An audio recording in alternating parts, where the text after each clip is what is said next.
Chapter 1 Chains Broken. Fate's unroutine never meant to be a hero.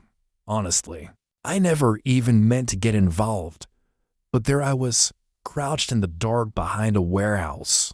My heart pounding so loud I thought the men inside would hear it. I pressed my hand to my chest, trying to breathe. Don't screw this up, I told myself. You're not some savior. But when I heard that muffled sob, everything in me snapped. The door creaked. Heavy boots stomped. Two men dragged out a pair of girls, wrist bound, faces smeared with dirt and fear. The younger one kicked. The older bit her lip, silent, watching for an opening. That was Willow and Lyra, the infamous villainesses, though. Then, they were just terrified, shaking girls. I moved before I thought. Hey, my voice sounded steadier than I felt. Let them go. One man spun, a sneer twisting his mouth. You lost, kid. Lost and angry. I said, try me. Willow's eyes, glassy and wild, locked on mine. The older girl, Lyra, blinked, surprise flickering. In that instant, I made a decision I'd regret and defend for the rest of my life. The scuffle, shouts, chaos, my memory blurs. Somehow, the men hit the ground and the girls ran. I grabbed their arms and we bolted, feet slapping against the muddy alley. We didn't stop until we hit the road, gasping, all three of us. Half collapsed beneath the flickering street lamp. Willow clung to my sleeve, shivering. Why'd you help? I heard you cry, I said. That was enough. Lyra looked at me with suspicion. No one helps for free. Then call it luck, I said, or call it stupidity. She almost smiled. Definitely the second. One sirens echoed in the distance. I waved them down, hating the attention. Police cars screeched to a halt. Flashing lights. Questions. I did my best to explain how I'd stumbled across the scene. How the girls needed help. How someone had to do something. Willow squeezed my hand the whole time, refusing to let go. Lyra glared at the officers, daring them to doubt her story. One cop took my statement. You know them. I hesitated. No. But I do now. They were bundled into the back of an ambulance. For a moment, I thought my part was done. But Willow yanked me close as they loaded her in. Don't leave. I won't, I whispered. Lyra rolled her eyes. We don't need anyone. Yes, you do, I said softly. I rode with them to the hospital. I sat by their beds as a doctor checked their wounds. Willow clung to my sleeve, still shaking. Lyra stared at the ceiling, arms folded, pretending not to care. After the nurses left, I sat at the foot of Willow's bed. What's your name? Willow, she said, voice trembling. That's Lyra. Lyra scowled. Don't get attached, too late, I said. Willow half laughed, half sobbed. You're weird. So I've been told. I stayed all night. I told myself it was because I felt responsible. But the truth was, I couldn't bear to leave them alone. Morning sunlight bled through the blinds. Lyra broke the silence first. What happens now? You have a choice, I said. Go back to where they found you or come with me. She snorted. And go where? I have a spare room. It's not much, but it's safe. Willow's grip tightened. Please. Lyra met my gaze, searching for a catch. We're trouble? Ask anyone. I don't care, I said. Everyone deserves a second chance. For a long time, Lyra said nothing. Then she nodded, just once. I helped them out of bed. The nurses frowned, but let us go. As we stepped into the hallway, Willow whispered, Thank you? I mean it. Don't thank me yet, I said. Just promise not to stab me in my sleep. She smiled, a flash of mischief in her eyes. No promises. I almost laughed. Maybe there was hope after all. But as I led them outside, a chill ran down my spine. Because I knew their story. I'd read the book. I knew what they would become, too. Villainesses, doomed to tragedy. Not if I could help it, I thought. Not this time.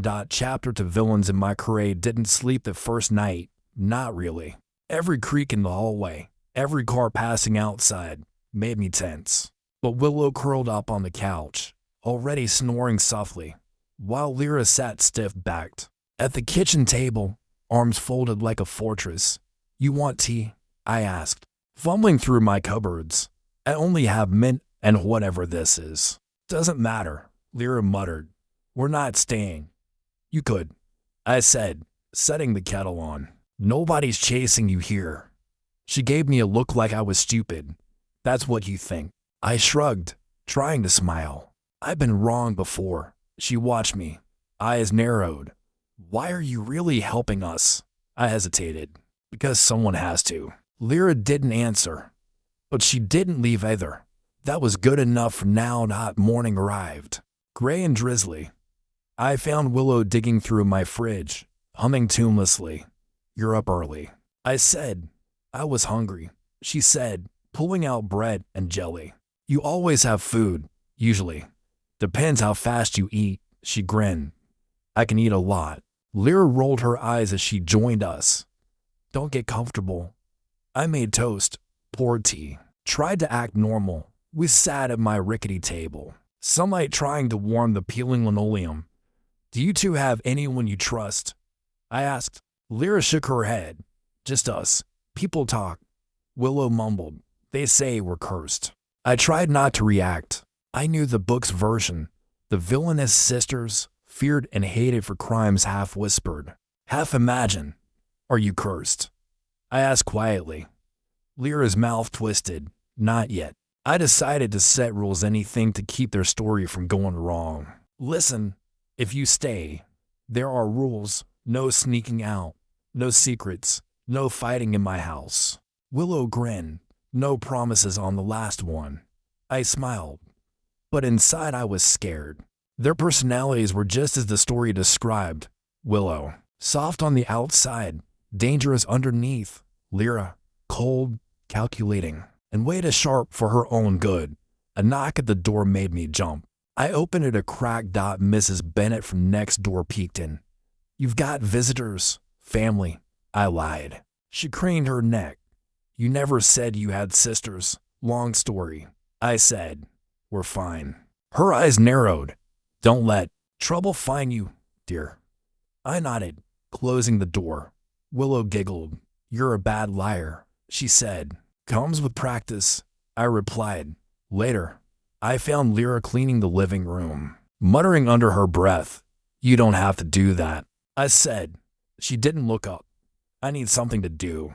I could use help at the store tomorrow." I offered. "If you're bored." She hesitated, then shrugged. "Maybe." Willow poked her head in. "Can I help too?" I nodded. "If you want." They were trying, in their own way. I saw it in the way Lyra organized the books on my shelves, in the way Willow laughed a little too loudly at my terrible jokes. But I caught Willow staring out the window, lost in thought, fingers tapping out some anxious rhythm. "Hey," I said softly. "You okay?" She didn't turn. "Do you think can people really change?" I swallowed. "I hope so." She looked at me then, eyes dark and shining. "You saved us. But what if we're not worth saving?" "You are," I said, voice firmer than I felt. "Everyone is." She smiled, but it didn't reach her eyes. The night after dinner, Lyra sat across from me. "You don't know what we've done." "I don't care," I said. "You should." I held her gaze. "You're not alone. Not anymore." She laughed bitterly. "You say that now." I didn't answer. Some arguments, I knew, only time could. When Dada's days passed, they settled in. Willow asked about my life, my family, my dreams. I lied. Mostly. I told her I used to want to be a writer, but the world was too messy for fiction. She grinned. "So you started saving people instead." I shrugged. "I save who I can." One evening, Lyra hovered at the kitchen door. "You shouldn't trust us." I dried my hands. "Why?" She stared at the floor. "Bad things happen around us." I looked at her, really looked. "Maybe that's why you need someone to stay." She blinked, surprised. And for a second I thought she might cry. But then she straightened her shoulders and turned away. Willow caught me looking, later, and whispered, "She's scared. She just won't say it." I nodded. Me too. We were a strange family, patched together by accident and stubbornness. But I kept thinking of the novel. I remembered every crime, every betrayal, every heartbreak written for these two. I told myself I'd change their ending, no matter what it cost. And in the silence between their laughter and their fears, I started to hope maybe fate wasn't as fixed as I thought. But fate, I was learning, has a way of finding you.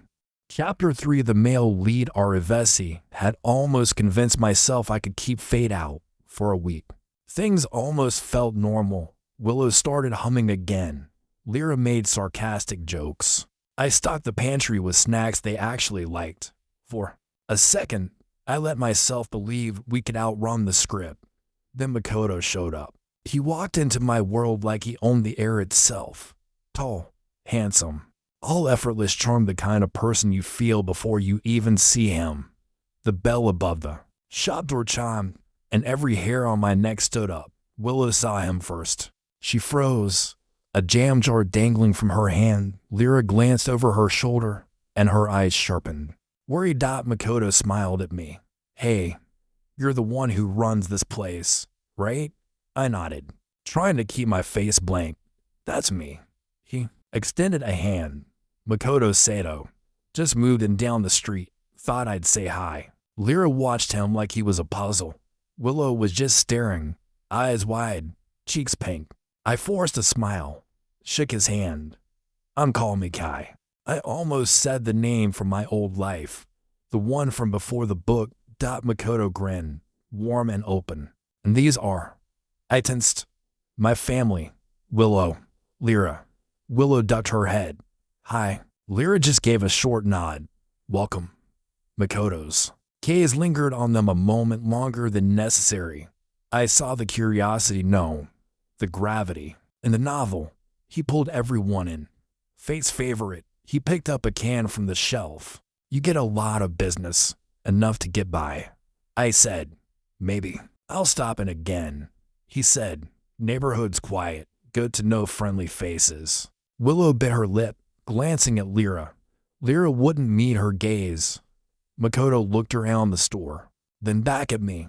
I heard you helped the girls a while back. That's brave. I shrugged. Someone had to. He studied me. Not many would. You knew here. I hesitated. Been around a while. Just not always in the open. He laughed. I get it. Sometimes you have to keep your head down. He paid for his groceries, gave Willow a dazzling smile, and left with a wave. As soon as the door closed, Willow let out a breath she'd been holding. Was that him? She whispered. I nodded. That's Makoto. Lyra shook her head. Trouble. I said. We keep our distance. That's the rule. Willow fiddled with the cash register. He seemed nice. I tried to sound casual. He is. And that's the problem. They both looked at me. I saw the beginning of something dangerous, hope, interest, maybe even longing, fate waking up. That night, I triple-checked the locks. Willow came into the living room, clutching a pillow. He remembered my name, she said softly. I tried not to panic. You should forget his. She gave me a sidelong glance. Do you not like him? It's not about like, I said. It's about what comes after. She frowned. Nothing has to come after, right? I said nothing in the novel. What came after was blood and betrayal. But I couldn't tell her that. Lyra was colder than usual all evening. She wouldn't talk to Willow, wouldn't even eat. With us after dinner, I found her out on the steps, staring at the moon. Want company? I asked. She didn't answer for a while. Then, he's dangerous. I sat beside her. I know. She looked at me, face shadowed. Not just to us, to you, too. You care too much. I tried to laugh. Maybe. But it's what I have, Lyra. Hugged her knees. I won't let him hurt her. I put a hand on her shoulder. Neither will I. But I knew the truth.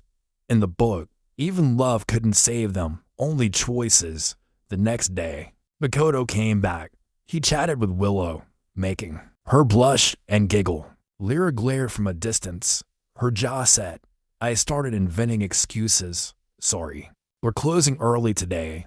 Actually, she's busy. Can I help you instead? Makoto just smiled. Unbothered, no rush. I'll come back. He did, again and again. Always polite, always friendly, but never leaving without saying something that made Willow light up. I caught Lyra watching him, too, her face carefully blank. One afternoon, Willow cornered me behind the counter. Why do you want to keep us away from him? I hesitated. It's complicated, she scowled. Everything's complicated with you. I just want you safe, I said. Both of you. She stomped off, slamming the door. That night, I lay awake, staring at the ceiling. The plot was moving, piece by piece, and I was running out of ways to hold it back. Maybe I could change the ending. Maybe not. But as Makoto's shadow stretched longer over our lives, I realized I was no longer fighting the world. I was fighting fate itself. Chapter 4. Fate strikes back. If I thought I could outsmart fate, I was wrong. Makoto kept showing up, sometimes with an excuse, sometimes with nothing but a lopsided grin and easy words. Every time Willow lit up, every time Lyra got sharper, colder. I tried to keep things normal, but the air was always tight, like a storm waiting to break. One morning, Willow raced in, cheeks flushed. Makoto gave me flowers. She held them out, a clumsy bouquet, wrapped in bright paper. That's nice, I said, forcing a smile. She hugged them to her chest. He said I have a smile that makes him want to protect me. I swallowed. That's sweet. But nothing, she spun, giddy. Nobody's ever been this nice to me. Lyra hovered in the kitchen doorway, arms crossed. Don't get used to it. Willow's face fell. You're just jealous. I'm realistic, Lyra snapped. People like him don't give without wanting something back. Maybe he just likes me. Willow's voice wavered. I stepped between them. Enough. Willow, be careful. Lyra, let her enjoy her flowers. Just everyone slowed down. Willow stomped off, slamming her door. Lyra glared. She's falling for him. You can't stop it. I'm trying, I said, voice low. But she doesn't listen. Neither did I. Lyra muttered, not before. She left before I could answer. I stood in the silence, feeling the story's grip tighten.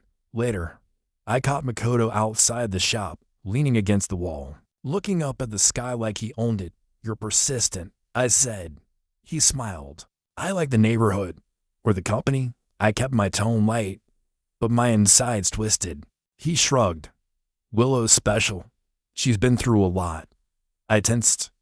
You don't know the half of it. He studied me, eyebrows raised. I just want to help. She doesn't need saving. I snapped. He tilted his head. Maybe she doesn't, but she deserves to feel wanted. I bit my tongue. There was nothing I could say. In the book, this was the turning point, the beginning of the end. Rumors started floating. People whispered when Willow walked by, eyeing the flowers, the shy smiles. Mrs. Bennett cornered me after work. You're letting trouble in. You know, I'm keeping her safe. I said. She shook her head. From what or from who? I didn't answer. The truth would have sounded insane. One night, I woke to voices outside my window. I crept down the hallway and heard Willow giggling. I peeked out. Makoto stood below, tossing stones up to her sill. Go to bed. I hissed through the glass. Willow pouted. We're just talking. Not at midnight, you're not. Makoto grinned up at me. Sorry, Kai. Old habits die hard. I wanted to scream. Instead, I shut the window and leaned my head against it, wishing for a way to turn back time. The next morning, Willow was all sunshine and sparkles. Lyra barely spoke at breakfast. The tension was thick enough to choke on. After they left for a walk, I found Lyra waiting in the hallway. You're losing her, she said flatly. I know, I whispered. She won't listen to you. She never did. What should I do? My voice cracked. Lyra stared at the floor. I tried to warn her in the past. Nobody listened to me either. I reached for her arm. She pulled away. She thinks he's her savior, Lyra said, bitterness sharp as broken glass. He's not. I said, he's the storm. She almost smiled, but her eyes were wet. So are you.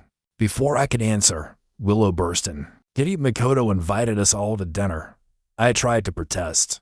She shook her head. I already said yes. Don't be weird. I forced a smile. Fine. But we go together. Dinner was torture. Makoto was charming, funny, perfect.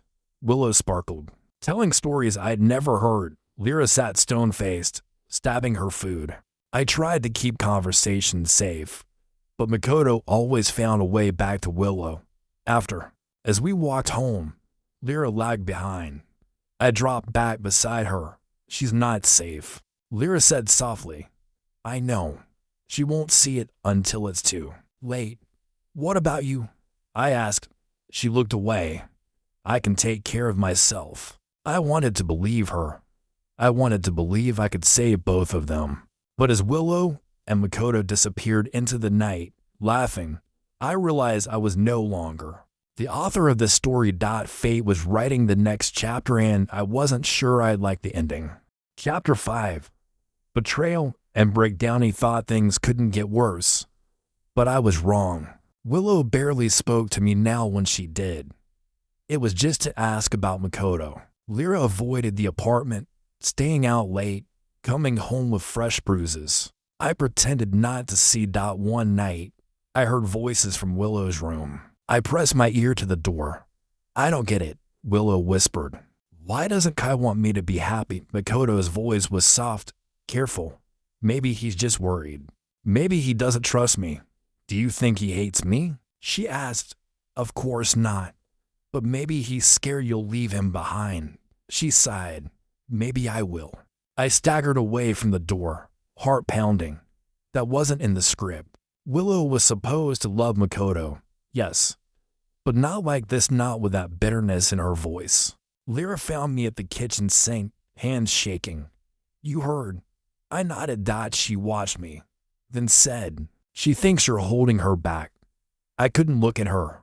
I only wanted to keep her safe. Safe isn't what she wants, Lyra said, voice low. She wants to feel powerful. She was never supposed to. I started, then stopped. Forget it, Lyra eyed me. You know something you're not telling us. I hesitated. If I told you, you wouldn't believe me. She shrugged.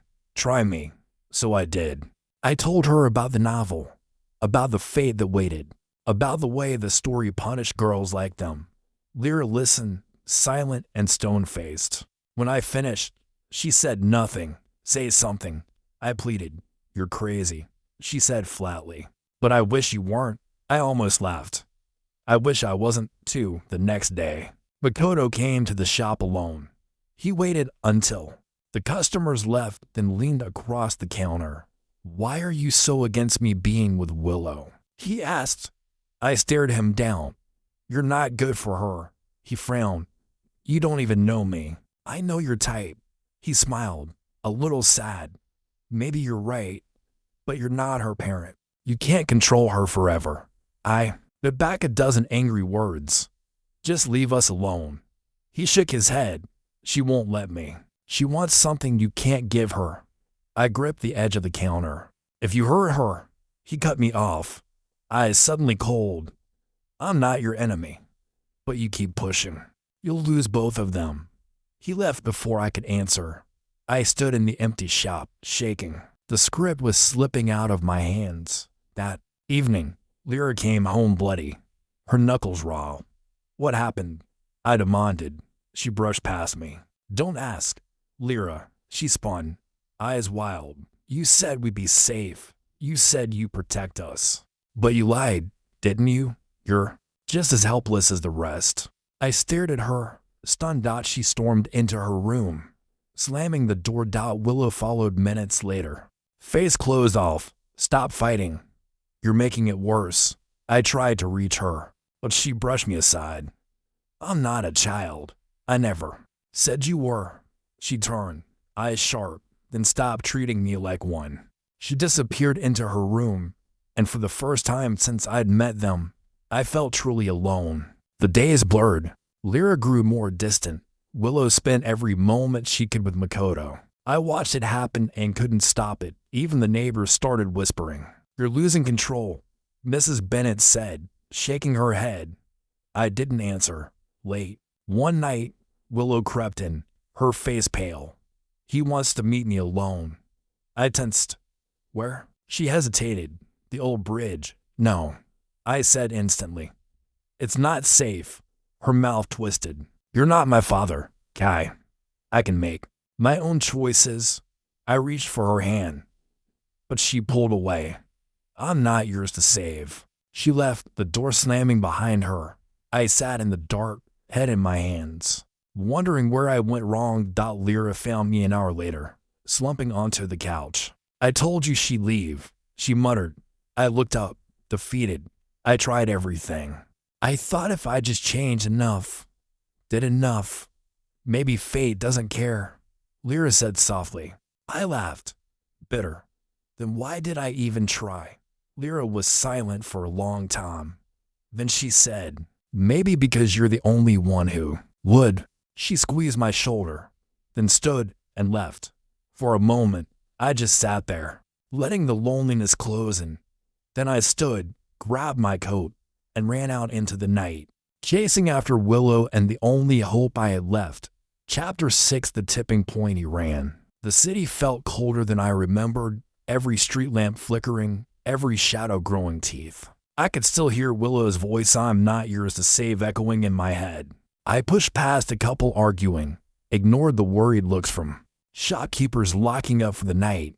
The bridge wasn't far, but my legs felt heavy, like fate was trying to drag me back. When I reached the old bridge, Willow was already there. She stood at the edge, arms wrapped around herself, hair glowing silver in the moonlight. Makoto leaned beside her, hands in his pockets, eyes calm. I caught my breath, then stepped out of the darkness. "Willow, come home." She jumped, startled. "You followed me." I was worried. I said. Makoto watched me. Unreadable. She's here by choice. I kept my voice steady. "It's not safe." Willow's lips trembled. "Safe isn't living. You said everyone deserves a chance. Why not me?" "Because this isn't a chance," I said. "It's a trap." Makoto stiffened. "You don't trust me." I met his gaze. "No. I've seen how this story ends." He frowned. "What story?" I bit my tongue. How could I explain the truth? The lines I remembered, the tragedy waiting in every shadow. Willow turned to Makoto. "Can we go?" He nodded, but I stepped between them. "No, not until you both listen." Makoto's jaw clenched. "You don't get to decide." I looked at Willow. "You wanted power. You wanted to stop being a victim. But he can't give you that, not the kind that lasts." She looked away, hugging herself tighter. Makoto tried to guide her past me. I blocked him. "If you love her, you'll let her choose for herself, not just follow your script." He bristled. "You're the one writing scripts, Kai. Maybe you're the problem." His words hit harder than I wanted to admit. Willow's eyes filled with tears. "Stop, both of you." I stepped back, chest aching. "Willow, please, don't do what they expect. Don't be the villain in someone else's story." Makoto took her hand. "You're not a villain. You're the bravest person I've ever met." She sobbed, shaking. "I don't know who I am anymore." I reached for her, but she pulled away. "I have to go." "Willow." She turned to Makoto. "Take me anywhere, just not here." He led her away, leaving me on the bridge, shivering in the dark. I wandered the city for hours, lost in thought. Every mistake replayed itself, the secrets, the rules, the lies. Had I only made things worse? Had I forced Willow straight into fate's arms? As dawn crept over the rooftops, I found Lyra outside our apartment, pacing. "You didn't find her," she guessed. I shook my head. She exhaled shakily. "It's happening again, isn't it? Just like before." "No," I said, forcing the word out. "Not if we fight." Lyra leaned against the wall, looking more tired than I'd ever seen her. "You keep fighting, but fate never changes." I took her hands in mine. Maybe we don't win, but we try anyway. Because she's still your sister, and you're not alone. She squeezed my hands, voice cracking. I don't want to lose. Her? We won't, I said. Not if we stay together. Lyra wiped her eyes. So what's the plan?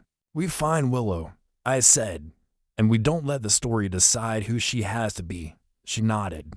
Then let's go. We spent the day searching, calling, asking, hoping for a sign. No one had seen Willow or Makoto. By evening, fear had settled in my bones. Then, a text from Makoto. She's safe. She needs Tom. Lyra wanted to smash the phone. I barely stopped her. She's not safe, Lyra said, voice raw. She's with him. I looked at the message again, fingers shaking. He thinks he's helping. Maybe he's not the villain either. Lyra stared at me. Then who is? I shook my head. Maybe the villain is fate. Maybe it's the story itself. She slumped into a chair. I hate this story. I almost smiled. Me too. That night, I sat by the window, waiting. I remembered how it went in the novel The Kidnapping, the desperate chase, the tragedy that followed. I promised myself I would not let that ending come for us. When the door finally opened, I jumped to my feet. Willow stepped in, eyes rimmed, red, Makoto trailing behind her. She spoke first. I'm sorry. Lyra rushed forward, hugging her. Don't leave again, please. Makoto lingered in the doorway.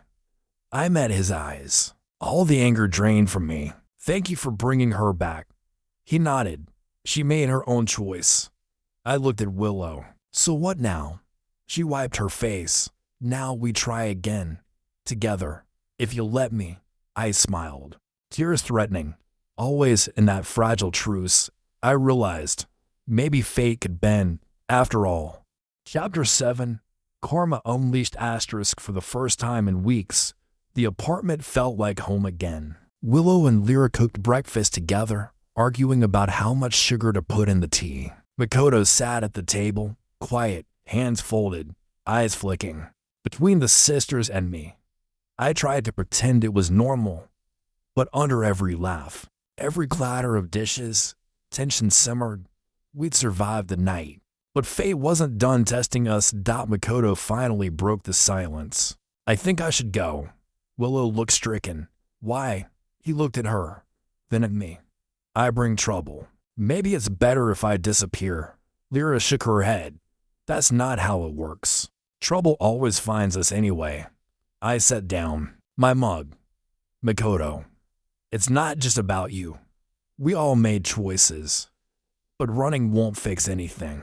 He nodded, then stood, gathering his coat. If you need me, call. But maybe you're right, it's not my story to finish. He left. Willow stood there, arms around herself, trembling. I ruined everything, didn't I? I shook my head. No. You made a choice. That's all any of us can do.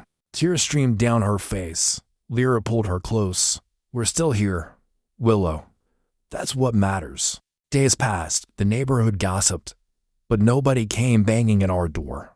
It should have felt like peace, but I was waiting for the other shoe to drop. Then, one afternoon, the police showed up. They questioned Willow about the night she disappeared. They questioned Lyra about old fights, about rumors that never died.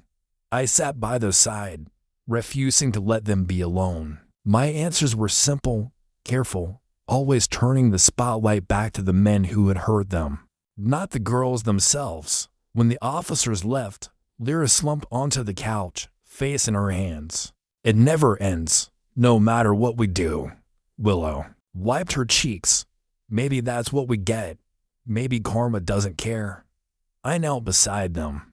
You aren't being punished. You're surviving. That's a victory. Willow shook her head. Then why do I still feel dirty? Why does everyone look at me like I'm poison? I took her hands because they need someone to blame. That doesn't make them right. Lyra squeezed her sister's shoulder. Let them talk. We're not going anywhere. I sat back, watching the two of them together, stubborn and bruised, but alive. The weight in my chest eased. Maybe this was the win I'd been looking for. A few days later, Makoto returned, bruised and tired. He stood in the doorway, holding an envelope. "It's from the police," he said. "They're dropping the case. They found the real trafficker," said. "Lyra's name is clear." Lyra stared, lips trembling. "You're joking." Makoto shook his head. "You're free." Willow hugged her sister, sobbing. Lyra clung to her, not even pretending to be tough. I turned to Makoto. "Why did you help?" He shrugged. "I couldn't just walk away." We stood there in awkward silence, but it wasn't unfriendly. The world felt new, as if the old story had finally cracked. Later, I found Lyra out on the steps, staring at the city lights. "You're free," I said quietly. She smiled, shaky and tired. "But I'm not the same. No one is. After something like this." She nodded. "I blamed you, for dragging us into your mess." "I know." She laughed, almost soft. "But you dragged us out, too." I grinned. "Maybe we dragged each other." She leaned her head on my shoulder. "Thank you for not giving up." Willow poked her head out the door. "Come inside. I made cookies, and they're burning." We all laughed, the kind of laugh that chases away the ghosts. But karma wasn't finished. The man who trafficked the sisters was caught on the edge of town.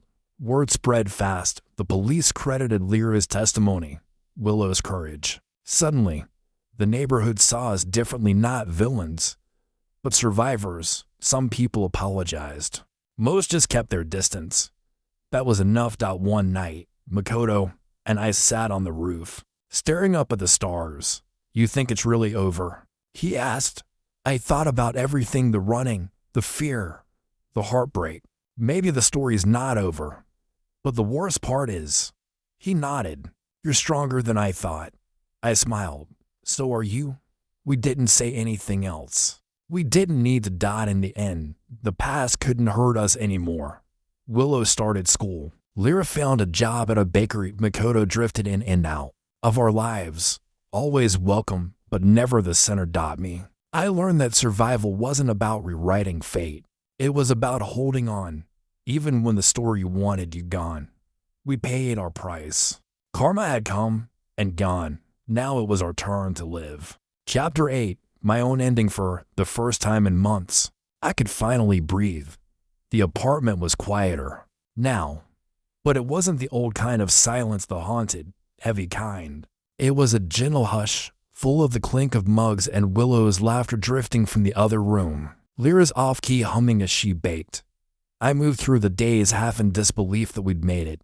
The three of us, past everything the story tried to throw. Sometimes I'd catch Willow staring at the window, lost in thought. One afternoon, she found me washing dishes and slipped onto a stool beside me. "Do you ever wish you could forget it all?" she asked. I dried my hands. "No, I don't want to forget. It made us who we are." She nodded, eyes bright. "I thought I'd never get out, or that if I did, I'd just end up broken." I squeezed her hand. "You're not broken. You're surviving." She grinned. "So are you?" Lyra joined us, flower on her nose. "If either of you start crying, I'm leaving." We laughed. For a moment, everything felt weightless. Makoto didn't visit as often now. He sent messages, sometimes stopped by with coffee or to check on Willow. He never pushed, never asked for more than we could give. I found myself grateful that he had played his part, and grateful that, for once, the story let us decide the rest. Sometimes I wondered if he knew how close we'd all come to losing ourselves. How easy it would have been to let old wounds win. But he never brought it up. He seemed content to just exist at the edges, quietly cheering us on. The town never quite forgot, but it forgave in its own slow way. Mrs. Bennett brought over soup when Willow got sick. Lyra's boss let her take extra bread home on cold nights. I caught people smiling at us in the street, some with shame, others with new respect. Not everyone was kind, but we had each other. And after everything, that was enough. One evening, as the sun set over the city, I sat on the roof with Lyra and Willow. We watched the sky shift from blue to gold. Lyra stretched her legs, sighing. Do you think we'll ever be normal? I shrugged. Maybe normal isn't the goal. Willow leaned against my shoulder. What is, then? I closed my eyes, letting the breeze wash over me. Just this, a chance to choose for ourselves, to write our own endings. They were quiet for a long time. I listened to their breathing, steady and strong. Lyra broke the silence. Thank you, Kai, for not giving up. Willow nodded, whispering, for seeing us when nobody else would. I swallowed, fighting back tears. You saved me, too. You both did. That night, I stood at my window, watching the city lights flicker. I thought about fate, about stories and endings. I had tried so hard to control everything, to outwit tragedy, to be the hero. But in the end, it wasn't about rewriting someone else's script.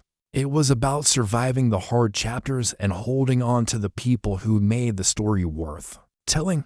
We'd lost things: innocence, certainty, the right to pretend life was simple. But we'd gained more: family, freedom, the courage to start over. Maybe fate would come for us again someday. Maybe not. But now, I knew how to fight back, not with fear, but with hope. I turned away from the window and headed back to my little patchwork family. There was bread to share, laughter to chase, a future to claim. For the first time, I didn't feel like a side character in someone else's story. I felt like the author of my own.